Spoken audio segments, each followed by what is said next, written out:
Hello folks, welcome to the channel. If you wish to learn how to install Disney plus Hotstar as an app in your Windows computer, then watch this video.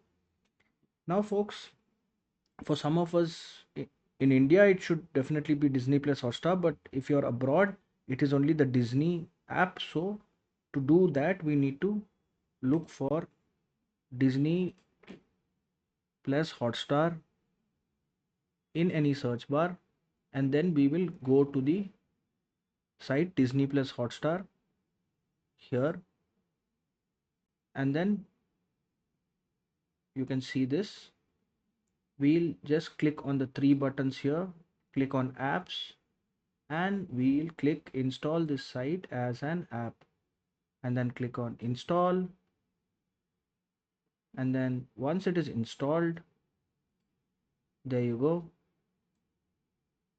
it will ask you app installed.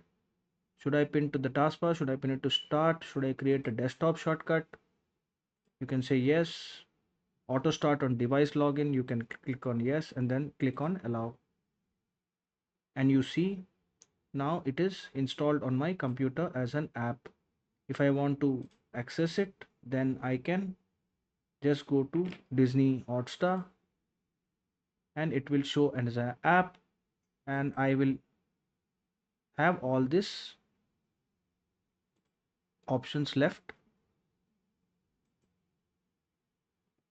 Home. So that should be about it. If this video helped you, then please subscribe to the channel. Enjoy your day.